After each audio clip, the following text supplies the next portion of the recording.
Bien, la conferencia de esta mañana, la primera conferencia, tiene como título Patrimonio Biocultural y Vida Cotidiana en una ciudad hispanoamericana. Y su conferenciante es Alejandro, aquí al lado mío, Alejandro de Ávila Blomberg, que es de Osaka, de Oaxaca, como se suele decir, de Oaxaca, de México. Y que es un placer tenerte aquí, como siempre, Alejandro, y tu disponibilidad, pues hay que agradecerla. Es todo un viaje que se nos perdió la maleta, se vistió elegantemente de unos tejidos comprados en la laguna y estaba como un caballero allá. En vez de mis camisas oaxaqueñas, estoy usando ropa de mango. Bueno, Alejandro de Ávila Blomberg estudia antropología, biología y lingüística en las universidades de Tulum y Berkeley. Trabajó en 4 instituciones importantísimas mexicanas y abrió la primera representación de World Wildlife Fund en México. Es fundador del Jardín Etnobiológico y curador, investigador y asesor del Museo Textil de Oaxaca. Ahora tiene un proyecto extraordinario que es el encargo de presidencia del gobierno mexicano de hacer el museo, de colaborar y colaborar en la creación del museo del centro histórico de la ciudad en el centro histórico de la Ciudad de México, hacer el Museo Textil de México. Una impresionante labor, sobre todo reconociendo la importancia del textil mexicano. Además, recientemente ha sido nombrado académico de la ciencia americana. Por tanto, tenemos a nosotros, a mí me sorprende, y permíteme, Alejandro, tuve la suerte de que él me contara el Parque Etnobiológico de Oaxaca. No se lo pierdan, no se lo pierdan, es uno de los grandes jardines del mundo, diría yo. No solamente por cómo está plantado, la plantación, el jardinero, la jardinería, las plantas, sino la forma de colocarlo, reconociendo toda la geometría de Monte Albán y todos los grandes elementos arqueológicos que existen alrededor de Oaxaca.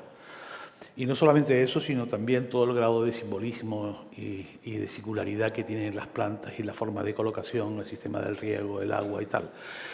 Y además, una persona que hay que valorar en Europa y que se conoce muy poco, que es la importancia del maestro Toledo, no solamente en el propio jardín etnobiológico, sino también en todo el sistema cultural, que impuso absolutamente una forma, incluso a los gobernantes, de entender una mejor aproximación a la cultura. Uno de los herederos, y posiblemente el que hoy día, después de la muerte de Toledo, el que está obviamente intentando con esfuerzo y con constancia todo ese mundo, vinculado siempre a Oaxaca, pero en general en todo México, sin lugar a dudas, es Alejandro de Ávila.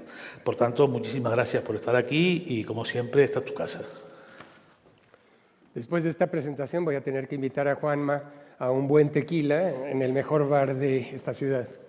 Es un gusto. Buen mezcal, pero si lo hubiera, porque es más difícil encontrarlo acá. Es un placer, es un honor, un placer estar con ustedes. Agradezco a Juan Manuel, agradezco a don Francisco Aznar el honor de invitarme. Don Francisco, el año pasado que estuve acá por primera vez, amenazó con invitarme de nuevo y ha cumplido su palabra y se lo agradezco de corazón. Quiero, si podemos bajar la luz, por favor, referirme al caso de Oaxaca, pero no particularizarlo demasiado. Espero que esto no sea un recorrido donde presume uno de lo que ha logrado, sino espero que lo que hemos colectivamente aprendido pueda tener aplicaciones más allá de nuestra región. Comienzo entonces, primero, dándoles una semblanza de lo que quiero presentarles rápidamente. Primero quiero hablar del maíz. El maíz estructura todo lo que es patrimonio. Hablar de la domesticación de plantas en relación con la diversificación lingüística y cultural, porque somos el foco de mayor complejidad cultural en todo el hemisferio occidental, y la formación de un Estado en el sentido político, desde un horizonte temporal muy temprano. Hablar de la escritura y de la urbanización temprana, algo que creo que es particularmente de interés para ustedes, la inserción de un producto indígena en el mercado global a partir del siglo XVI hasta el siglo XIX, algo que permitió construir a Oaxaca como la ciudad que es hoy, con una gran belleza arquitectónica que espero ustedes aprecien en algunas de las imágenes que les presentaré. Y finalmente el momento actual, la mercantilización de una ciudad patrimonial. Primero quisiera comenzar hablando no de Oaxaca, sino de una región más próxima a las Canarias, sobre la costa del Golfo de México, insistimos, no de América, que es la Huasteca. En la Huasteca hay una tradición musical muy interesante que se conocen como los sones canarios.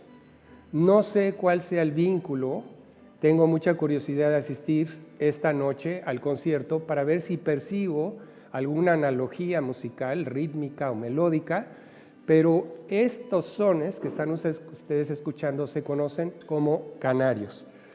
El contexto para interpretar los canarios no son fiestas seculares, son las ceremonias más importantes de la comunidad. Aquí ven ustedes a los músicos tocando, pero lo que está sucediendo tiene que ver con la base del sustento, la base de la cultura de estas comunidades. Es la ofrenda anual cuando se ofrecen los primeros frutos del campo, de lo que nosotros llamamos la milpa, que es un cultivo integral de varias especies, no es nada más maíz, pero se ofrece fundamentalmente maíz y se corona la ofrenda con alimento y con bebida para las deidades.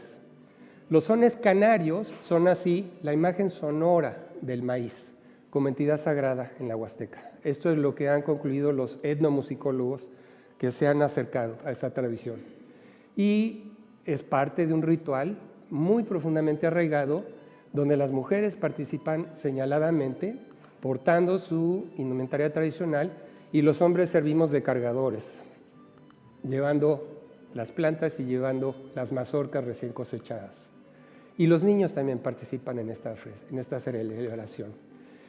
Las imágenes que les he mostrado son de población de habla náhuatl, que es la lengua de conquista previa a la invasión europea, pero hay otras poblaciones originarias en esta región, como la población Tenec, que se distingue por su indumentaria. La población Tenec también tiene rituales del maíz, donde de nuevo son protagonistas las mujeres, y en su atuendo, en la prenda que llamamos quechquemictl, está representada precisamente el maíz. El diseño axial con 5, 7 o 9 elementos focales es la imagen textil del maíz como entidad sagrada, de nuevo, en la Huasteca.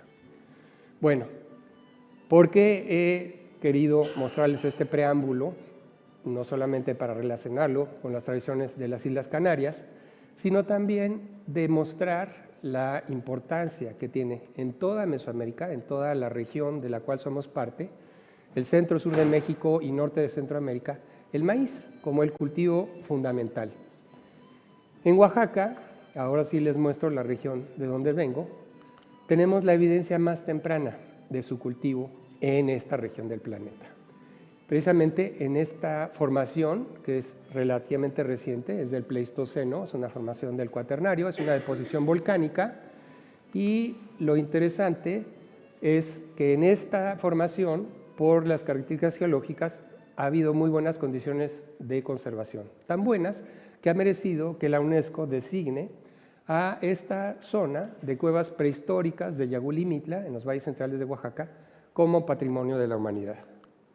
El paisaje cultural, escribe la UNESCO en la declaratoria que es de 2010, el paisaje cultural de las cuevas de Yagulimitla pone de manifiesto el vínculo entre humanos y naturaleza, que dio lugar a la domesticación de plantas en América septentrional y abrió paso al desarrollo de las civilizaciones mesoamericanas. Y son las civilizaciones con logros culturales que no vemos en otras latitudes del hemisferio occidental.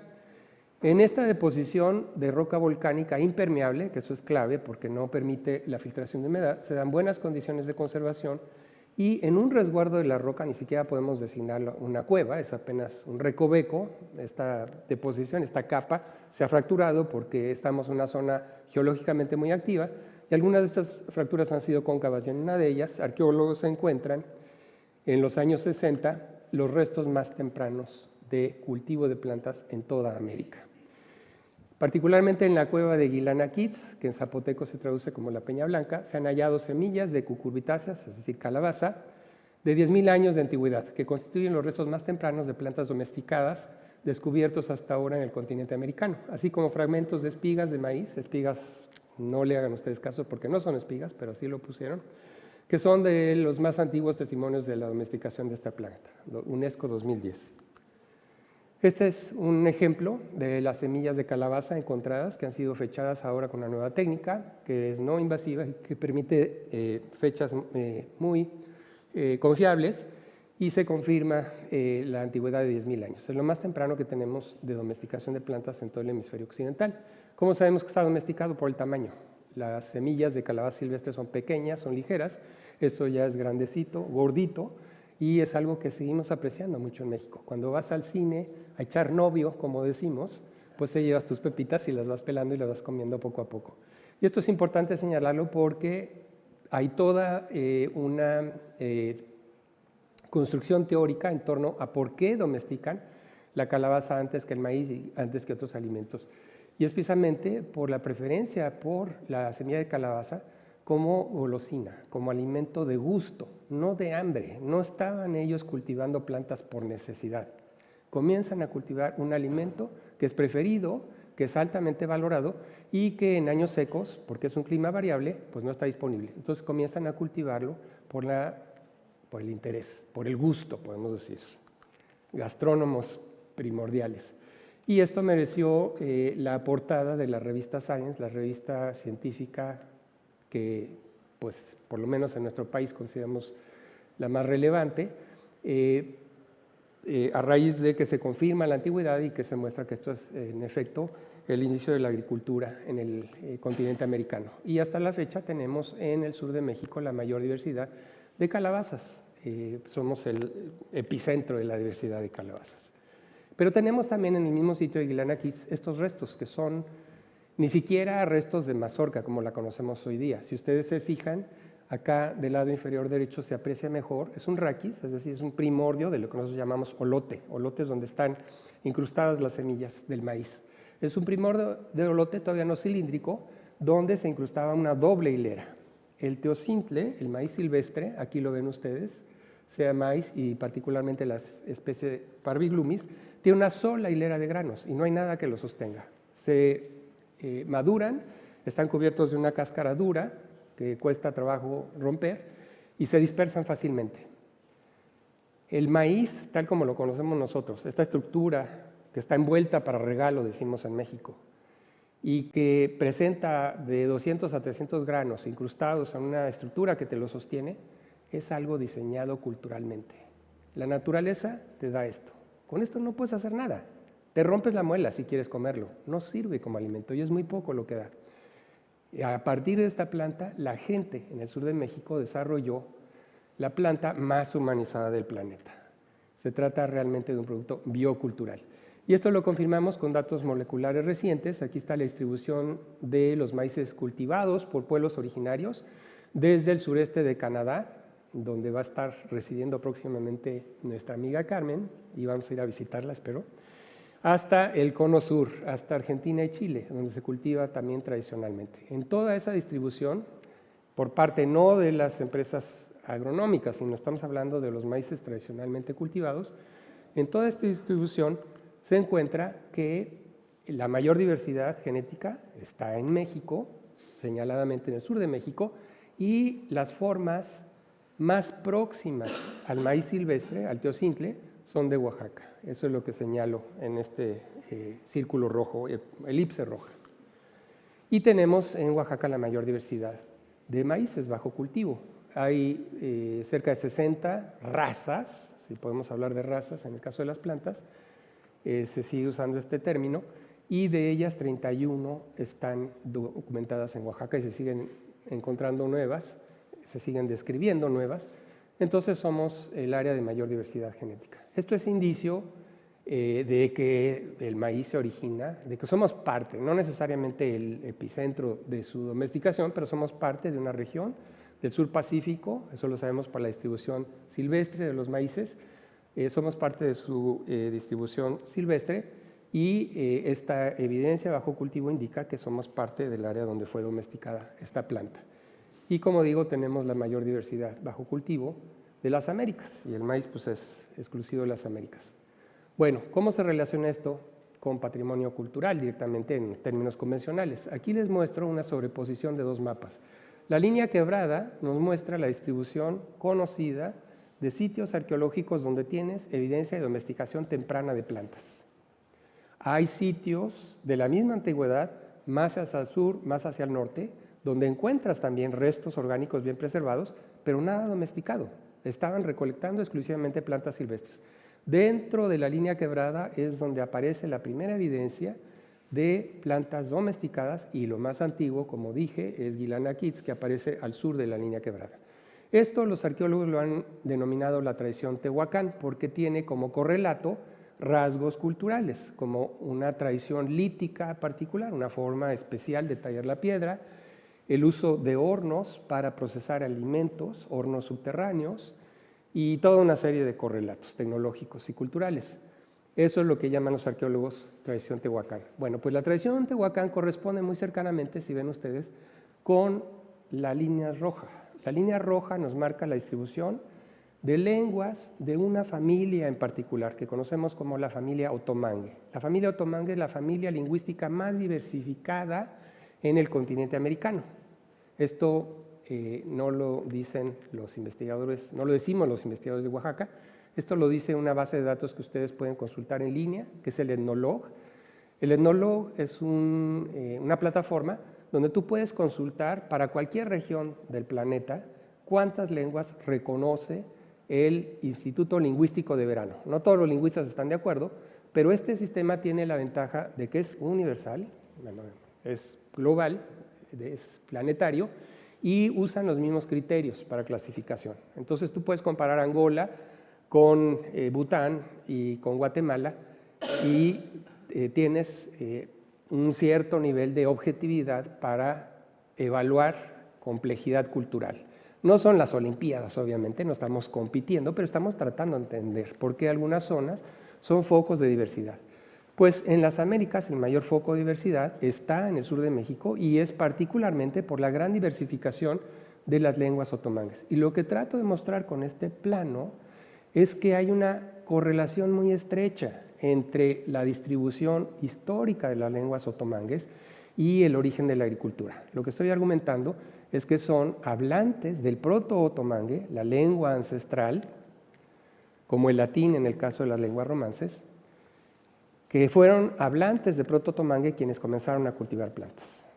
Que el inicio de la agricultura es un proceso que podemos señalar culturalmente como de esa familia cultural, reflejada en las lenguas. Y ustedes dirán, bueno, ¿y qué pasa en medio? Porque en medio tienes un hueco. Ese hueco es precisamente el náhuatl. El náhuatl como lengua invasiva que viene desde el occidente de México, sus parientes lingüísticos están hacia el occidente y hacia el norte, y cerca ya de la fecha de la llegada de Hernán Cortés, invaden esta región y desplazan las lenguas originarias que eran otomangues. Pero tenemos mucha evidencia para creer que antes de esa invasión del náhuatl era un bloque continuo de lenguas rojas, desde Oaxaca hasta lo que hoy es Tamaulipas. Y esto tiene paralelos en otras regiones del mundo.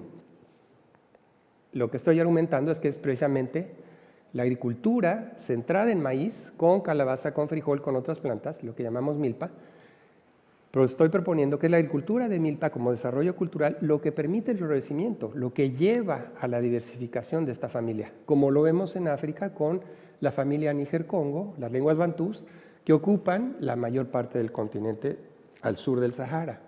Lo vemos también en el Pacífico con la expansión a partir de la isla de Formosa, a partir de Taiwán. Ahí están las lenguas ancestrales que eventualmente colonizan todo el Pacífico, toda la Polinesia hasta la isla de Pascua, incluso también Madagascar hacia el occidente. Y esto está bien fechado y esto está muy bien trabajado. Y esto está correlacionado con agricultura. Esta expansión de los pueblos austronésicos, así se denomina esta familia, está relacionada con la expansión del cultivo del taro y de plátano y otros cultivos. Y las lenguas en las cuales nos expresamos nosotros, acá en Europa, las lenguas indoeuropeas, que se hablan desde Ceilán hasta Islandia históricamente, también su expansión está correlacionada, en este caso, con un modelo de agricultura ligada a caballo, ligada a vehículos de carga, arrastrados por bestias de carga, más bien bestias de tiro, y que lleva a los pueblos indoeuropeos a dominar a las lenguas originarias de Europa, como el vasco, como la lengua etrusca y otras que desaparecieron. Entonces, a lo que estamos intentando llegar es que hay una correlación clara, creemos, entre expansión territorial ligada a innovaciones agrícolas y diversificación lingüística. Y en el caso de las lenguas otomangues, tenemos este árbol reconstruido que va más o menos a la misma antigüedad que el proto-indoeuropeo, más de 6.000 años de diversificación, una, ¿cómo llamarlo? Una arborización muy compleja, que no voy a entrar en detalles. Señalo nada más en rojo las que son de Oaxaca, porque en Oaxaca está la mayor diversidad de lenguas de esta familia. ¿Y por qué esta diversificación? ¿Por qué tan rápida? Porque en el caso de las lenguas de Asia, del Pacífico, de Europa y de África, pues ha habido un horizonte mucho más amplio de diversificación. ¿Por qué? Pues porque los humanos han estado más tiempo en África, en Asia, que en América. La llegada de los seres humanos a América es relativamente reciente y, sin embargo, a pesar de esa llegada reciente, tenemos un nivel de diversificación muy acelerado. Proponemos que es precisamente la agricultura de maíz, en el caso de las lenguas otomangues, porque la agricultura de maíz es muy demandante, te requiere para alimentar a tu familia un conocimiento muy sofisticado de las condiciones locales, climáticas, de suelo y de ecología, de relación con otros organismos, porque no es lo mismo cultivar maíz, cultivar la milpa en zonas relativamente planas como esta, con suelos profundos, ricos, fértiles, en un ambiente húmedo que no te preocupa la sequía. No es lo mismo que cultivar en laderas relativamente áridas, donde incluso las mujeres tienen que colaborar en el trabajo arduo de plantar con coa.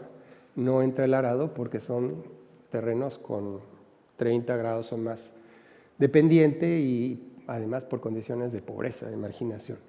Entonces, lo que estoy presentándoles como argumento es que es precisamente la necesidad de conocer mejor las condiciones ambientales a nivel micro, lo que te lleva a especializarte ecológicamente en ese ambiente y a perder comunicación con tus vecinos, con quien antes tenías un grado mayor de comunicación porque hablaban lenguas emparentadas con la tuya, pero se han ido separando conforme tú te aíslas porque estás enfocándote, estás perdiendo contacto al especializarte en condiciones microambientales muy específicas para producir este sistema. Porque este sistema, para que sea productivo, para que te sirva de sustento a la familia, tienes que manejar muchas especies al mismo tiempo, es muy demandante de tu trabajo y requiere de un conocimiento muy sofisticado. Bueno, pues esto se liga, esta diversificación lingüística se liga con el sistema de escritura que se desarrolla en esta región del planeta. Tenemos aquí la primera inscripción conocida en toda América.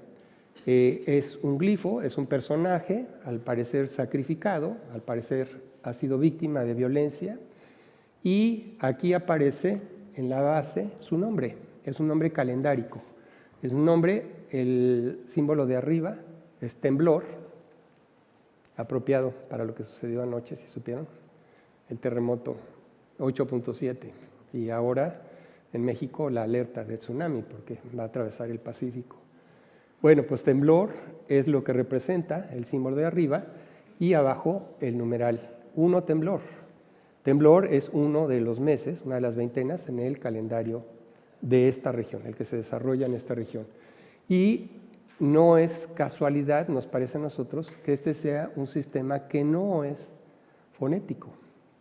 Este es un sistema como el de muchas lenguas asiáticas, es un sistema ideográfico en su origen. Y esto tiene sentido cuando tienes una situación de varias lenguas que se hablan una al lado de la otra. Para difundir ideas a través de barreras lingüísticas, pues es mejor usar un sistema de escritura donde no dependes de los sonidos de una lengua en particular. Y eso es lo que vemos. Se desarrolla un sistema muy sofisticado de escritura. Este es el primer ejemplo de un sitio que está en el Valle de Oaxaca, que se conoce como San José Mogote, es el nombre obviamente reciente, y en el sitio aledaño de Monte Albán, que es la gran ciudad, la primera gran ciudad mesoamericana, tenemos una evidencia más compleja, textos completos. Y es el sistema de escritura americano que sigue sin descifrarse. Conocemos en mucho detalle el sistema de escritura maya, conocemos en mucho detalle el sistema de escritura del náhuatl, de mixteco también, pero el sistema zapoteco sigue siendo un reto y colegas nuestros están trabajando arduamente, tratando y siguen dándose de topes contra la pared. Pero los portadores de este sistema de escritura construyen esta ciudad magnífica, aplanando un cerro, y al pie de ese cerro está la ciudad de Oaxaca, de donde vengo.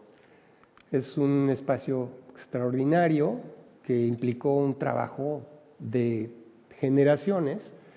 No son las grandes construcciones que ven ustedes en Teotihuacán o en Cholula, en el centro de México, que sobrepasan en dimensiones a las pirámides egipcias.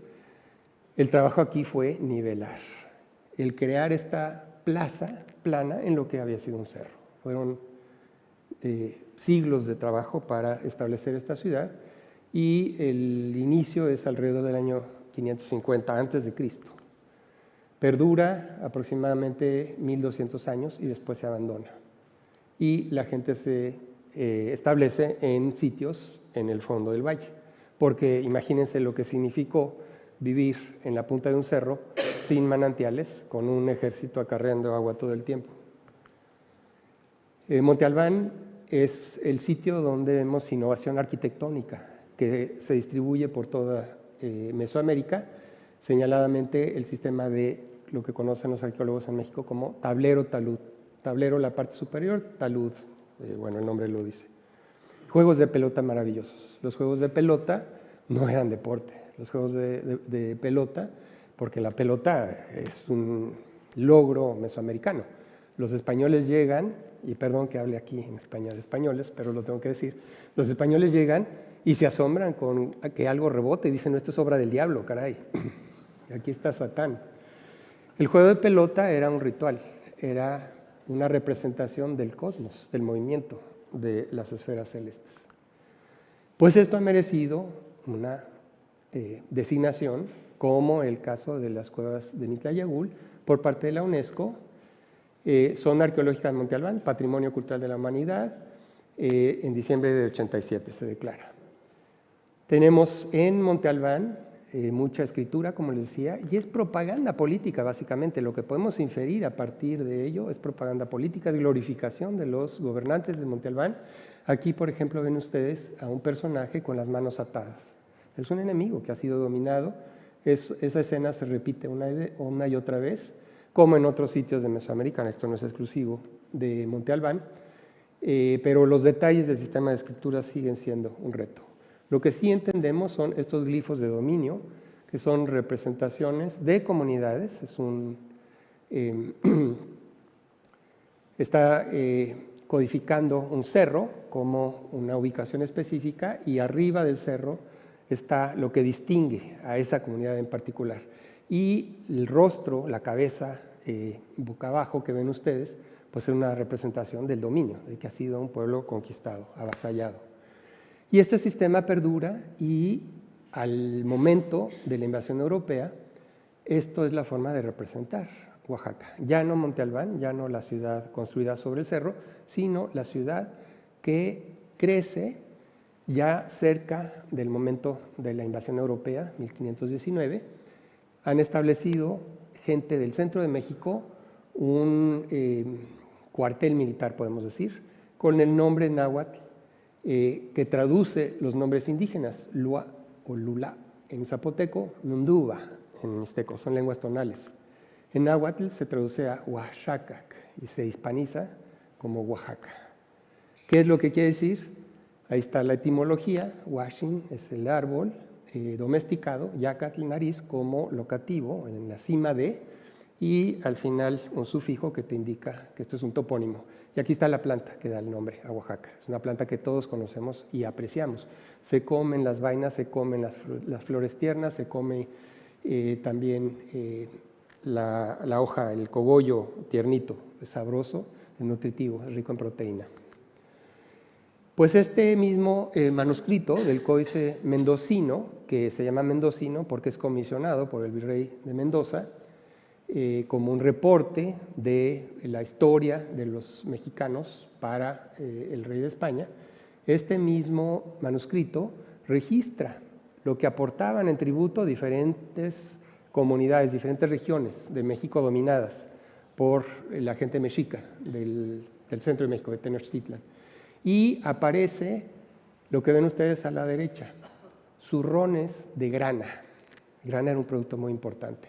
Y la única región de todo el, entre comillas, imperio, si es que podemos llamarlo así, la única región de todo el imperio azteca que aportaba este colorante era Oaxaca. Entonces Oaxaca se especializa en la producción de este producto que se convierte en la inserción económica de esta región en el mercado global desde fechas muy tempranas.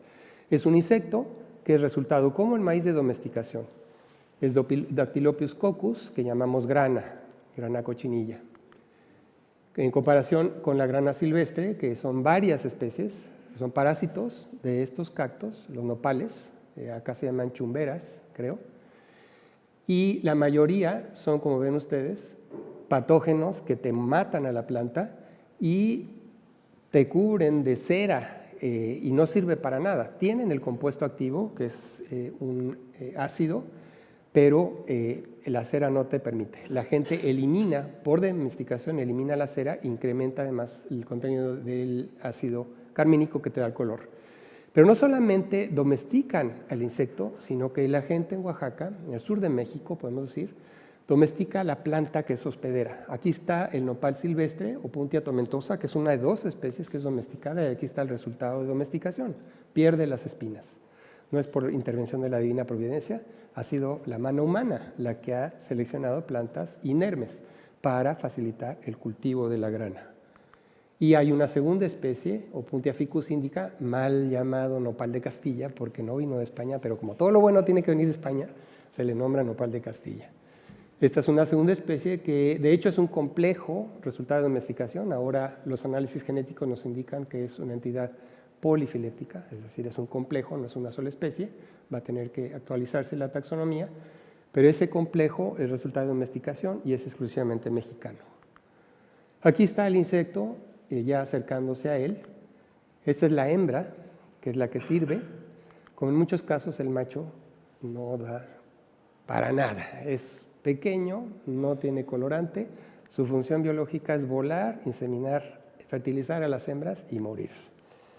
La que sirve es la mujer granita, y hay crónicas muy bellas del siglo XVI, del siglo XVII, describiendo a las granitas como doncellas y a la planta también como una entidad delicada.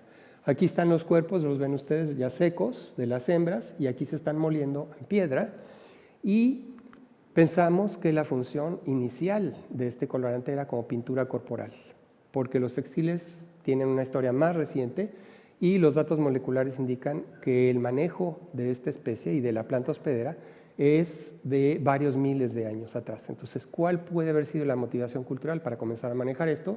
Pensamos que pintura corporal, esto es una hipótesis mía, yo la he planteado, y me dio mucho gusto encontrar que hay evidencia ahora que el ácido carmínico, que es lo que ven ustedes sobre la piel, te protege contra dos factores importantes. Primero, es un repelente contra insectos. Segundo, te protege contra radiación solar. Es como un filtro solar. Entonces tiene sentido que haya sido usado como pintura corporal.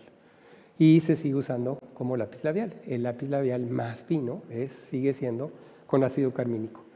Se utiliza para alimentos. En México los tamales dulces los distinguimos, coloreándolos de rosa. Históricamente era con grana. ¿Por qué con grana? Porque es perfectamente sano comértelo, no te causa ningún problema. El Campari hasta la fecha sigue siendo coloreado con grana. No es la uva la que le da el color al Campari, es grana.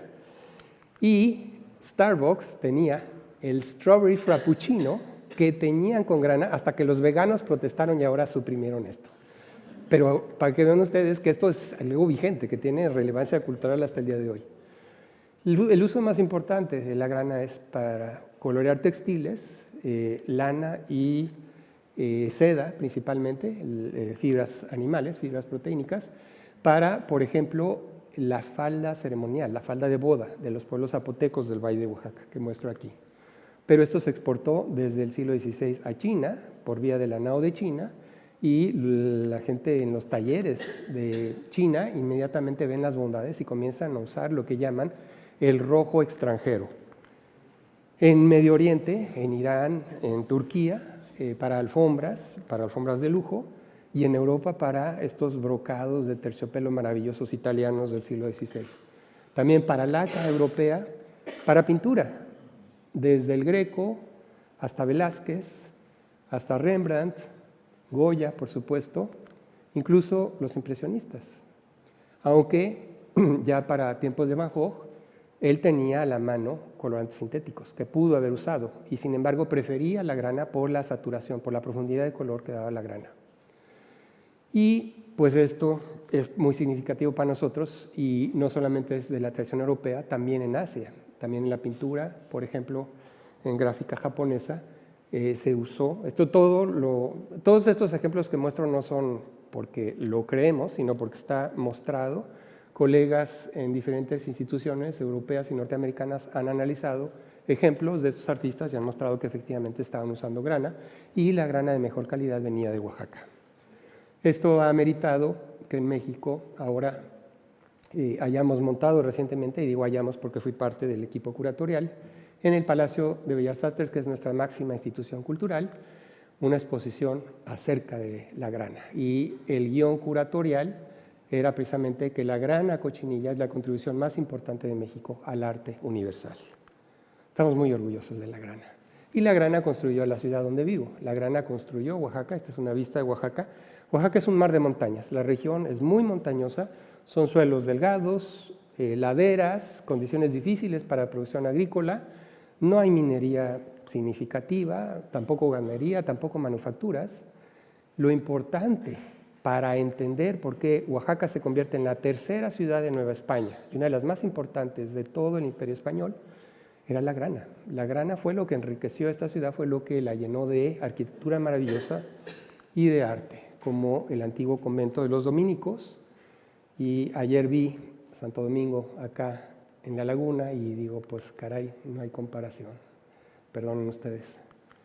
Este es Santo Domingo de Oaxaca. Esta es la fachada del templo. Hay paralelos, hay el remate, las dos torres, el remate triangular, el convento hacia el norte, generalmente están hacia el sur, aquí está hacia el norte, y mirando hacia el occidente, rasgos todos de la arquitectura pues, de España. Y el templo está saturado de tallas magníficas, doradas, y con un dispendio impresionante. Había riqueza, y la riqueza venía de la grana. Y esto lo vemos, y aquí llegamos a las repercusiones más interesantes. El paisaje político del sur de México sigue reflejando esta economía. Oaxaca resalta a nivel no solamente de México, sino de América Latina, por la fragmentación política. México tiene en todo el territorio nacional más de 2,000 municipios. ¿En España hay municipios? Gobiernos municipales. Nosotros tenemos municipios, 2,000 y tantos en todo México. La cuarta parte de ellos está en Oaxaca, a pesar de que Oaxaca no es ni el 5% del territorio nacional. ¿Por qué esta fragmentación política? Y sobre todo, ¿por qué tenemos en Oaxaca la mayor proporción de propiedad social? Este mapa, y pido disculpas porque no hay una versión de mejor resolución, y bueno, hasta ahora voy a tratar de conseguir una mejor. Lo que está mostrando es propiedad social. En magenta ven ustedes los ejidos, que es una figura jurídica establecida por la reforma agraria después de la Revolución de 1910. Lo interesante son las tierras verdes, porque esas son las tierras comunales respaldadas por títulos expedidos por el rey de España desde el siglo XVI y XVII. Son comunidades que mantienen sus títulos primordiales y hacen valer sus derechos agrarios como comunidad, como tierras comunales. La mayor concentración de tierras comunales está en Oaxaca, como ven ustedes. En el óvalo rojo estoy señalando aproximadamente el territorio de Oaxaca y pues ahí se concentra la propiedad comunal. Y esto significa que estas comunidades son dueñas de su territorio, porque el sistema ejidal es controlado por la política estatal en México.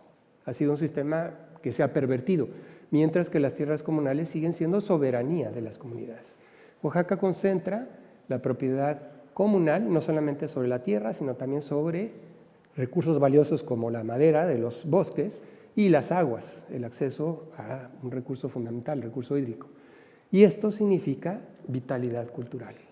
El sentido de soberanía que tienen las comunidades no se compara con ninguna otra región de México, con ninguna otra región de América Latina, posiblemente a nivel mundial sea el área con mayor incidencia de propiedad comunal. Y esto lo puedo constatar por la visita que nos hizo hace ya más de 10 años Elinor Ostrom. ¿Alguien sabe de Elinor Ostrom? Premio Nobel de Economía. Una figura sumamente importante para nosotros hoy día, porque Elinor Ostrom hace ver ante el paradigma imperante neoliberal de su tiempo que era una falacia lo que se había escrito, que se había publicado. La tragedia de los comunes. Es un ensayo que fue publicado, que tuvo mucha resonancia, fue publicado en inglés, se tradujo, y lo que proponía la tragedia de los comunes es cuando tienes propiedad colectiva, la base de recursos se te deteriora, porque no es responsabilidad, era el argumento. Que las tierras se empobrecen, que los sistemas de pastoreo dejan de ser eficientes porque hay demasiado ganado, porque todo el mundo busca la mayor redituabilidad en el corto plazo. Lo que muestra Elinor Ostrom y confirma ella en Oaxaca es que la propiedad comunal no es como la pintaron. Al contrario, los sistemas de propiedad comunal con una tradición cultural de respaldo son sistemas que buscan la equidad y buscan la sostenibilidad de la productividad, sea productividad agrícola, sea productividad pecuaria, sea productividad pesquera, porque se ha estudiado también sistemas de tenencia comunal de las pesquerías y se encuentra lo mismo. Reglas de operación del sistema que son activamente difundidas en los miembros de la comunidad y que todo el mundo obedece como parte de un sistema para tener acceso a esos recursos. Eso se ve muy claramente en Oaxaca. Si me permiten un paréntesis, quisiera referirme al tequio y a la asamblea de comuneros. ¿Cómo estamos de tiempo? No quiero abusar del tiempo. ¿Vamos bien? Bueno, si tú vives en una comunidad con el sistema comunal, si tú quieres producir alimento para tu familia, si tú quieres tener acceso a la tierra, tienes que cumplir con obligaciones. No es nada más de que la comunidad te otorga una parcela. Te otorga la parcela, te otorga el derecho del usufructo, no la propiedad sigue siendo de toda la comunidad, pero tú tienes que cumplir con la obligación del tequio. El tequio es el trabajo comunal. Cuando te convocan al tequio tú tienes que ir y no puedes fingir que te enfermaste o que agarraste la jarra o lo que sea. Tú tienes que cumplir. ¿Y qué es lo que es el tequio? Pues es el mantenimiento de caminos, es el mantenimiento de edificios públicos, la construcción de escuelas, etcétera, lo que es del beneficio colectivo. Ese es el tequio. Pero aparte del tequio, tú tienes que cumplir con las obligaciones del gobierno comunal. Tú tienes que ser lo que llamamos topil, que es el rango inicial como joven, y ahora también lo hay para mujeres. Históricamente era para hombres, pero ahora también hay para mujeres. Los topiles son los policías de la comunidad y vas ascendiendo conforme avanzas en la edad y muestras responsabilidad y llegas a ser el presidente de bienes comunales o algún otro cargo, incluyendo también el sistema religioso porque va de la mano. Y al final, cuando has cumplido con todos los cargos, la comunidad te reconoce como miembro del Consejo de Ancianas y Ancianos. Eres una persona caracterizada, eres una persona con autoridad moral para opinar en las asambleas y ser escuchada y tener incidencia en lo que compete al interés colectivo. Así es como funciona. Esto es lo que constató Elinor Ostrom como los sistemas de sostenibilidad social con propiedad colectiva, en contra de la noción de propiedad privada. Bueno, pues Oaxaca es eso. Oaxaca es una ciudad ejemplar de la propiedad colectiva y ha merecido también el reconocimiento por parte de la UNESCO. Aquí está la placa, Centro Histórico de la Ciudad de Oaxaca, Patrimonio Cultural de la Humanidad, diciembre de 87. Fueron paralelas la declaratoria de Monte Albán y la de Oaxaca, mientras que la de las Cuevas de Mitla es 2010, es mucho más reciente.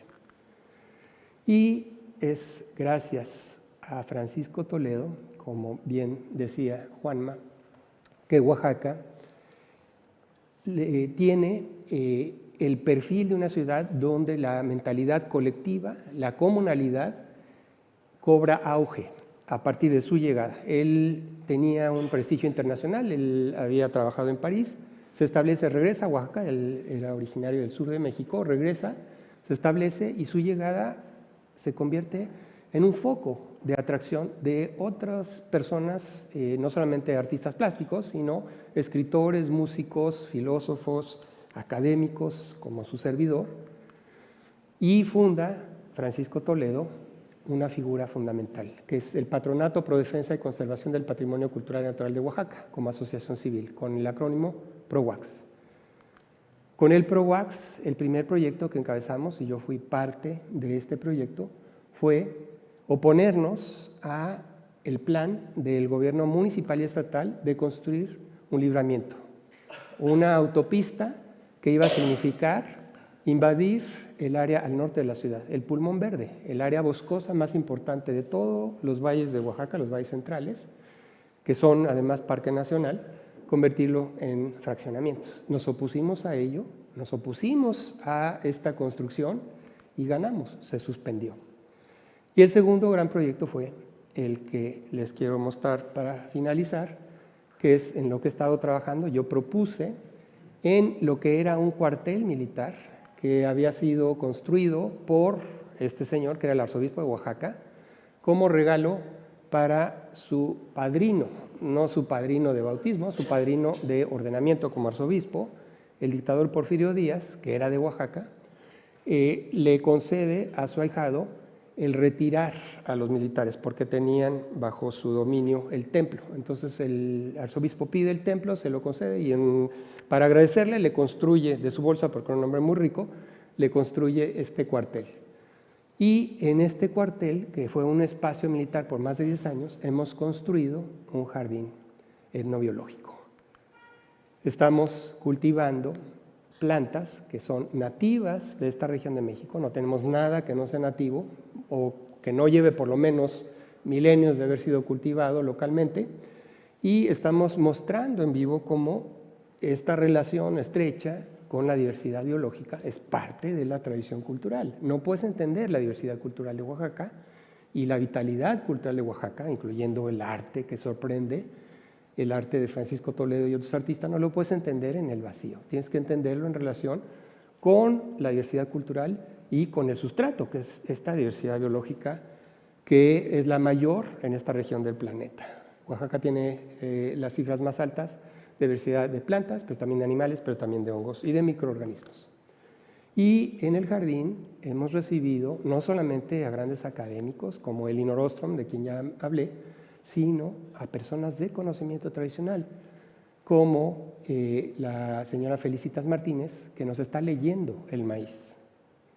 Es una ceremonia que ella interpretó en su lengua, en la lengua mazateca, y ella nos dijo: lo que yo veo en el maíz es que ustedes se están preocupando demasiado, porque estábamos con la inquietud que ahora les quiero comentar, que motivó a Francisco Toledo a generar toda una línea de trabajo en oposición a los transgénicos, mostrando el riesgo de consumirlos.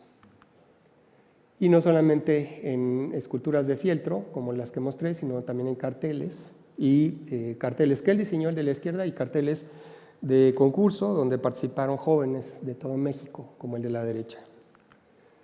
Y él cada año el Día Nacional del Maíz, porque nosotros festejamos el Día Nacional del Maíz, ya se aproxima, es el 29 de septiembre, él regalaba maíz.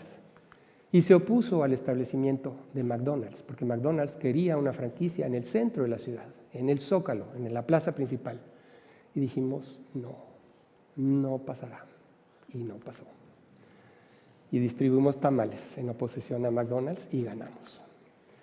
Y esto es muy significativo porque en este momento, justo en este momento, se está enajenando lo que es un recurso muy importante, un recurso genético de Oaxaca, que se ha descrito de la Sierra Mije, pero que no es exclusivo de la Sierra Mije, que son plantas que llegan a alcanzar hasta 5 metros de altura, con cañas gruesas, con mazorcas muy grandes, en suelos muy pobres. Entonces la pregunta es, ¿cómo es posible? Son comunidades pobres, no están comprando fertilizante, no tienen ganado para abonar con estiércol. ¿Cómo es que logran estos maíces? Y la respuesta está en estas raíces adventicias, raíces aéreas, que son características de esta variedad de maíz, de este clima. Es un bosque de neblina, es un clima fresco pero muy húmedo. Estas raíces adventicias están constantemente secretando un gel, un moco podemos decir. Y este gel tiene condiciones anaeróbicas, no se difunde fácilmente el oxígeno dentro del gel y esto además está enriquecido con azúcares que está secretando la planta para un cultivo. La planta está cultivando, imagínense, la planta está cultivando bacterias fijadoras de nitrógeno. Y esas bacterias fijadoras de nitrógeno están fijando nitrógeno atmosférico, convirtiéndole en sales nitrogenadas solubles en agua, y este gel está, como ustedes ven, escurriendo. Está goteando al pie de la planta y está fertilizando la planta. Y eso es lo que explica por qué tienes estas plantas maravillosas, gigantes, en terrenos pobres. Bueno, pues esto ya lo sospechábamos, ya teníamos evidencia desde tiempo atrás, pero llegó un equipo de norteamericanos y lo patenta. Y ellos dicen que han cumplido con el protocolo de Nagoya y lo publican y no dan a conocer la comunidad, lo mantienen en secreto, claro que sabemos de dónde obtuvieron. Y ellos dicen que hicieron todo lo correcto y que obtuvieron los permisos. No fue así. Es un caso flagrante de biopiratería por parte de la Universidad de California en Davis, que es el equipo de agrónomos y genetistas que hicieron esto, financiados por Mars. ¿Alguien sabe qué es Mars? La compañía Mars. Mars son los productores de las lunetas y de Milky Way y de muchos otros chocolates, muchas otras golosinas, pero son también grandes productores de alimento para mascotas. Y en México tienen 2 plantas productoras de alimento para mascotas que se exporta para toda América Latina. Los últimos datos que yo encontré fueron de antes de la pandemia. Antes de la pandemia tenían ingresos netos, o sea, ya ganancias del orden de $30,000 millones anuales. Imagínense lo que esto representa en un país como México, un país pobre. Pues ellos están financiando este equipo y están ahora, como nosotros decimos, no dan paso sin guarache. Están interesados en la redituabilidad que puede tener, porque lo que le apuestan es incorporar este sistema genético a cultivos comerciales. Imagínense lo que eso significaría. Un extraordinario ahorro en fertilizantes, un extraordinario ahorro también en el trabajo de la maquinaria agrícola y por lo tanto el consumo de combustibles como diésel. Se van a vestir de verde, van a ser glorificados como los que lograron una agricultura más sostenible a nivel planetario. ¿Pero a costa de qué? A costa de enajenar conocimiento tradicional y recursos de comunidades que lo tienen de herencia por milenios. Y nos parece un caso de injusticia flagrante que nos ha llevado a nosotros organizar el Día Nacional del Maíz con este tema. Y esto fue precisamente el año que falleció el maestro Toledo. Convocamos a investigadores especializados en fijación de nitrógeno y convocamos a gente de la región Mije, de la región Ayuk, donde fue descrito, pero el maíz no es exclusivo de allí, tiene una distribución más amplia. Pero ellos dieron fe que efectivamente a ellos nunca los consultaron, que ellos ni siquiera sabían de esto y que la autoridad no dio la autorización, la autoridad comunal. Bueno, termino hablando ahora de lo que ha sucedido después de la muerte de Francisco Toledo.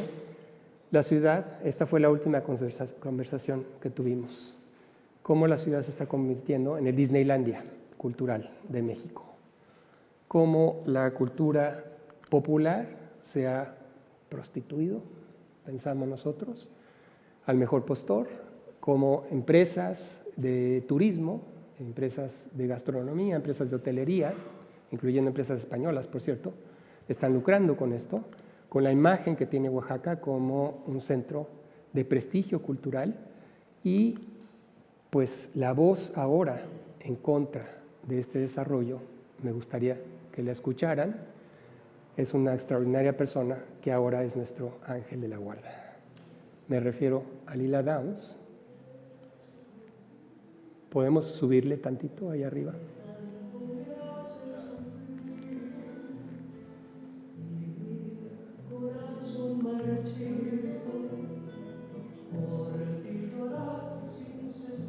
Gracias, ahora sí le bajamos tantito, gracias. Este es el himno de Oaxaca. Este vals lo compuso, ¿quién ven ustedes? Macedonio Alcalá. La calle que les mostré lleva su nombre, la calle Macedonio Alcalá, músico quien en 1868 compone este vals que se llama Dios nunca muere. Es el himno de Oaxaca. Cuando en Oaxaca se toca esta pieza musical, la gente se para. Si estuviéramos en Oaxaca, todo el mundo se pone de pie, por respeto, por cariño, porque es lo que señala musicalmente a nuestra patria chica. Y bueno, pues comencé con música, tengo que terminar con música. Esto fue comisionado además por una comunidad indígena. Macedonio Alcalá compone, él era tristemente un músico alcohólico, que además sufría de tuberculosis, pero la comunidad indígena de Tlacolula, para su festividad, le pide componer una pieza musical. Y él compone y se interpreta porque en Oaxaca tenemos además la mayor densidad de órganos barrocos en América Latina, posiblemente en el mundo. Y Tlacolula tiene uno de los más bellos. Y entonces Macedonio Alcalá compone esta pieza musical, este vals, al cual Lila se ha permitido escribir una letra nueva, que es lo que ustedes están escuchando. Y Tlacolula visitamos Juan Manuel y yo el año pasado ya, se distingue por una arquitectura barroca indígena impresionante, como pueden ustedes apreciar en la decoración interna de la capilla del Santo Patrón. ¿Y cuál es el contexto de las presentaciones de Lila? Porque ella acaba de cantar, ella acaba de tener un concierto, es la Guelaguetza, donde las chinas oaxaqueñas bailan por la calle de Macedonio Alcalá al son de la música tradicional de Oaxaca, y la promoción para esta festividad que acaba de suceder, antier, lunes, fue la octava de la Guelaguetza. La publicidad recalca algo que se ha convertido en el mantra para nosotros: Oaxaca, corazón cultural de México. Lunes del Cerro es como se conoce esta festividad, porque era ligada tradicionalmente al Carmen. Se celebraba en el cerro que está justo arriba del Templo del Carmen, pero por razones políticas, a partir de los años 30, se le fusiona lo que es una tradición indígena, que es la Guelaguetza. La Guelaguetza es compartir, es ayudarse para las festividades, para las bodas, para los funerales, para los bautismos. Las familias se ayudan, se llevan maíz, se llevan cacao, se llevan azúcar, se llevan chile, o se aporta trabajo, o se aporta dinero en efectivo. Eso es la Guelaguetza. Y entonces los políticos toman esta tradición y hacen un festival político en donde se glorifica la diversidad cultural. Tiene pues una imagen positiva, pero un trasfondo político que nos preocupa. Y entonces esta festividad se realiza en un auditorio que se ha construido, aquí lo ven ustedes. Esto acaba de suceder, aquí está el gobernador de Oaxaca con su señora esposa, y al centro están nuestros benefactores, don Alfredo Harp y Marisabel Gramien.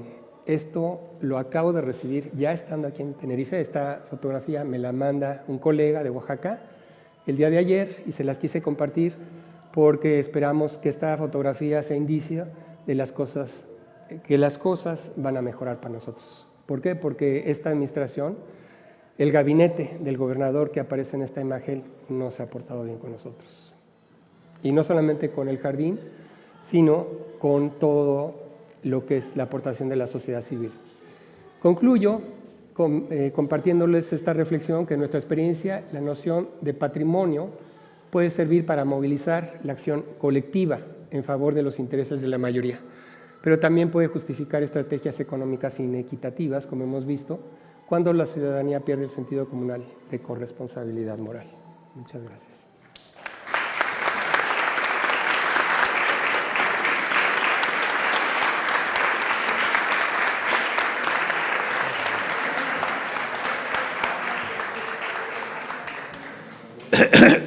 Bien, muchas gracias, Alejandro, por tu generosidad. Bueno, supongo que alguna pregunta podemos hacer. Después tenemos el break, tenemos que ser un poquito breve, porque tenemos una jornada un poquito más apretada ayer.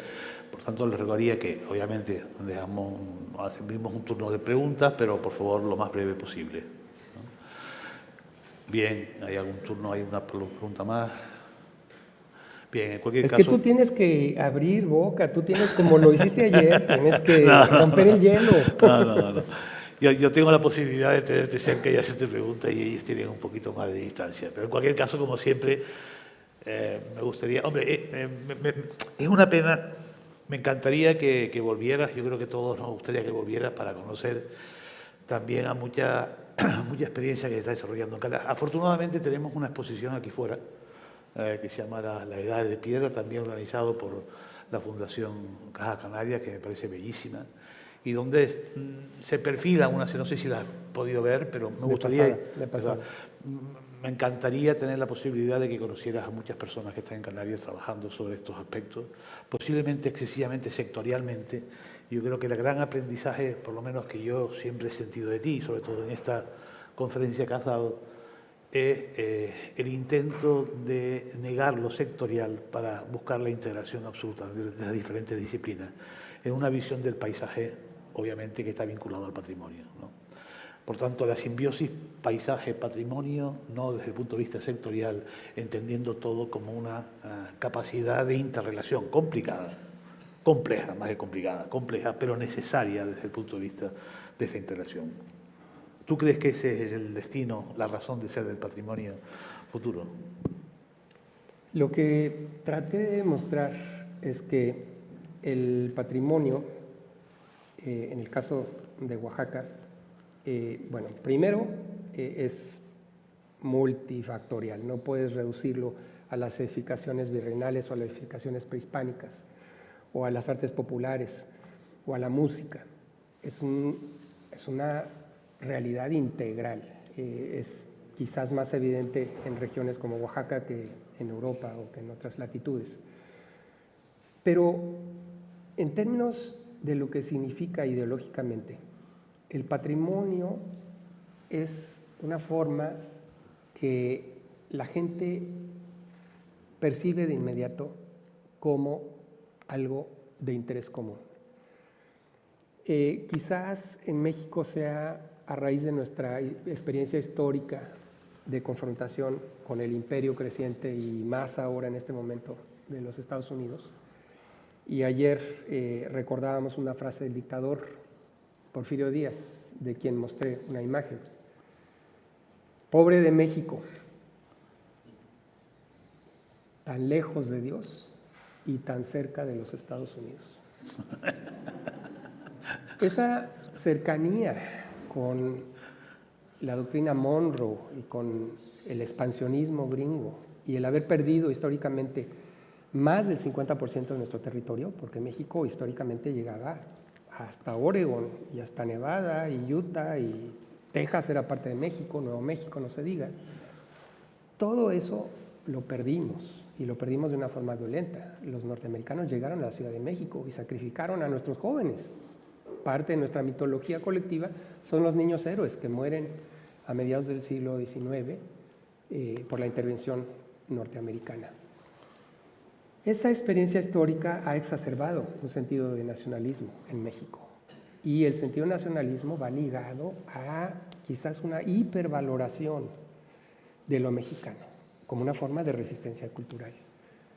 Y lo vemos en cuestiones que parecen banales, que parecen no tener nada que ver con una dinámica intelectual más profunda, como el precio de las manufacturas tradicionales. En México tú puedes encontrar un rebozo de seda mexicana, que la gente está dispuesta a pagar 10,000 pesos por él. 10,000 pesos son aproximadamente 400 euros. Cuando que una prenda de seda china o de India, con características similares, la consigues por 50 euros. Pero la gente valora lo que está hecho por manos indígenas y que además refleja la tradición mesoamericana del telar de cintura, del hilado a mano, de la grana cochinilla, etcétera, etcétera. Eso te muestra que la élite mexicana y de la élite para abajo tiene esta conciencia de nacionalidad, de patrimonialidad, de lo que se identifica como propio y que nos distingue de no solamente los vecinos al norte, sino del resto del planeta. Eso en México ha significado políticas que nos distinguen también de otros países de América Latina y que han sido modelo. México, creo, ha aportado legislación, reglamentación para países que se han inspirado y han dicho, pues sí, nosotros también debemos hacer lo propio. También nosotros hemos aprendido, de Colombia en particular, para el caso de los derechos de propiedad intelectual colectiva, para arte popular. Pero la experiencia mexicana de llevar esto a nivel constitucional, creo que sí es algo que hay que señalar como un caso particular. ¿A qué me refiero? En los últimos, no la legislatura actual, sino la anterior. La legislatura anterior propone y vota a favor de un nuevo derecho constitucional de los pueblos originarios, pero también de los pueblos afromexicanos y lo que llaman equivalentes, es decir, las comunidades mestizas, las comunidades que no hablan una lengua indígena, que tampoco son afromexicanas, pero que tienen una tradición cultural identificable.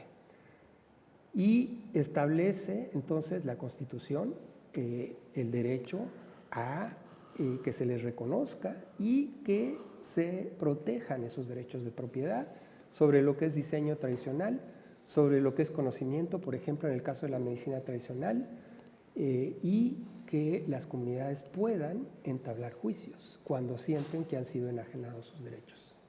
Eso es algo que está todavía no hay todavía un reglamento que corresponda, pero la ley ya está, la ley ya pasó. Y eso entonces establece, creo, reglas del juego distintas para pensar en patrimonio, empezando por la definición misma de patrimonio. Porque se reconoce que no son cuestiones de toda la entidad, que no es de todos los mexicanos. Se le reconoce derechos a los pueblos originarios, a las comunidades afromexicanas y, entre comillas, las equivalentes. Esa es una innovación. Muy bien. Bueno, simplemente recordar que en Europa, que yo conozca, salvo error, salvo la Constitución italiana, todas las demás constituciones no tienen absolutamente ningún tipo de referencia con respecto a la dimensión paisajística y patrimonial, salvo la italiana, que el año pasado modificó además su artículo 9, a propuesta concretamente de una serie en la que me incluyo, yo creo que erróneamente. O sea, creo que erróneamente, en el sentido de modificar e introducir todos los valores ambientales y de conservación desde el punto de vista de la naturaleza dentro de ese valor patrimonial, diversificando y creyendo. Creo que la propuesta que se hizo en México es muchísimo más clara y mucho más rotunda para los valores que puede tener el patrimonio. Pero bueno, sí. Venga. Hola, bueno, mi nombre es Víctor Brito, soy director de la Fundación Juan Brito, que está ubicada en Lanzarote. Primero, felicitarte por tu intervención. Me ha encantado, se nota el orgullo. Y bueno, podría hacerte muchísimas preguntas relacionadas con el patrimonio, pero te voy a hacer algo muy concreto de lo que has hablado, quizás más banal, sobre la cochinilla. Sabes que en Lanzarote vivía una zona muy concreta, que es Guatiza y Mala, son unos pueblecitos del norte de la isla, vivían de la cochinilla. La cochinilla se vendía al kilo en los años 60 a lo que viene a ser ahora unos 108, 110 euros, que es muchísimo dinero el kilo de cochinilla. Son dos preguntas muy concretas. Una relacionada con el cultivo de la cochinilla, cómo se infecta la penca de tunera en México, en Osaka. En Lanzarote se hace a través de unas bolsas que se llaman rengue y se infecta la tunera. Y quería saber si tenías conocimiento de cómo se hacía y, por otro lado, decirte que el 70% de las tuneras en Lanzarote han desaparecido debido a una cochinilla invasora que proviene de México, una cochinilla silvestre, me lo apunté por aquí, se llama Dactylopius opuntiae. Si la conoces y sabes cómo se quita, no lo dices. Pero no sé si hace referencia a la cochinilla que salía en esa imagen, que no era nada, bueno, que mataba a la penca de tunera, ¿no? Perdona por unas preguntas tan, a lo mejor, no interesantes, pero como hablaste de eso, pues bueno, quería saber. Gracias. Con mucho gusto. Esa plaga que les ha caído es la venganza de Oaxaca. No, lo digo en serio. Lo digo en serio porque Oaxaca fue la zona productora más importante de la grana fina, pero gracias a un esfuerzo inaudito de las comunidades productoras, porque tenían que proteger a la planta de las inclemencias del tiempo, del granizo, de las lluvias fuertes y estar constantemente expulgando a los enemigos de la grana, los enemigos siendo otros insectos, tanto depredadores, hay al menos 9 insectos depredadores de la grana en el sur de México por ser el área de domesticación, y también protegerla de competencia, señaladamente la grana silvestre. Ese trabajo significó que se necesitaba vender cara la grana, porque se requería mucho trabajo. Y qué bueno que me haces esta pregunta porque me permite señalar que la razón, creemos, por la cual está tan fragmentado el paisaje político, económico y social de Oaxaca es precisamente por esta inserción económica. Al ser productores de algo que demandaba a todo el mundo, que iba a China, que iba a Irán, que iba a Europa, que iba a todos lados, y que significaba tanto para el imperio intenta masificar la producción de grana como lo hizo con la caña de azúcar, como lo hizo con el tabaco, como lo hizo con otros productos, es decir, con esclavos. Pero se da cuenta muy rápidamente que no puedes producir la grana con esclavos. Si tienes una mano de obra cautiva, los alimentos que tienes que proporcionarles para mantenerlos vivos significan que todas las ganancias de la grana se te van en comida. ¿Qué es lo que muy rápidamente se da cuenta el sistema imperial?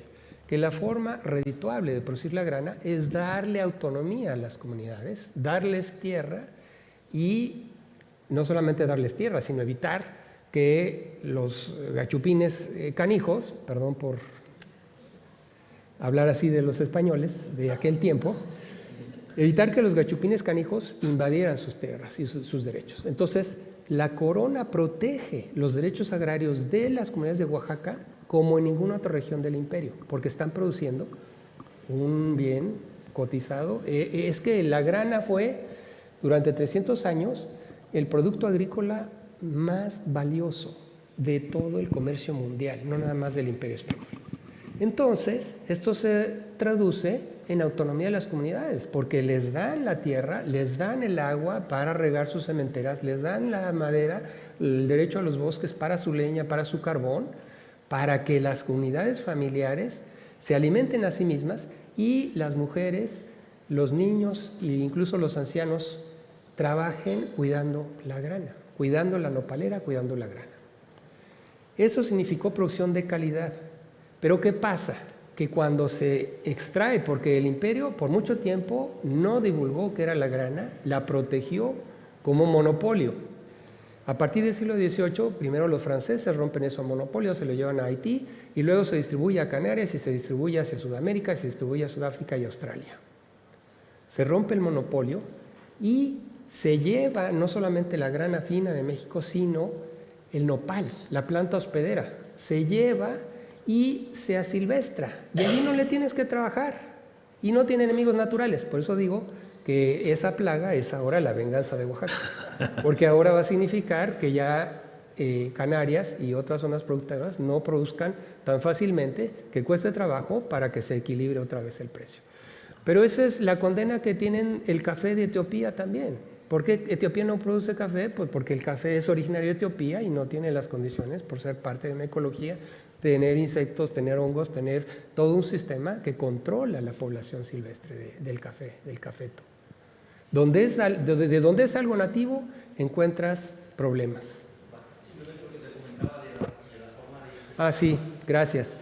En Oaxaca usamos tenatitos de palma. Tenatitos son cestitos alargaditos donde tú introduces con algodón o con alguna otra fibra para facilitar el que desde ahí se distribuyan las hembras ya fertilizadas, para que entonces sea más o menos uniforme, para que no se cargue demasiado una parte de la penca la densidad de las hembras. Eso está muy bien trabajado, se hace con mucha habilidad. Bueno, muy bien. Yo creo que pasamos simplemente recordarles, por si alguno tiene interés especial de información sobre todo el trabajo en México y en Oaxaca, fundamentalmente de la Fundación, que la Fundación tiene la sede donde trabaja él y donde es colaborador, en un bellísimo proyecto de intervención arquitectónica en el antiguo convento de San Pablo, donde Mauricio Rocha y Gabriela Carrillo han hecho una intervención excepcional, de una contemporaneidad extraordinaria, y donde otro arquitecto, que no recuerdo el nombre, hizo una bellísima adaptación para el Museo Textil de Oaxaca, que se llamaba Santibáñez.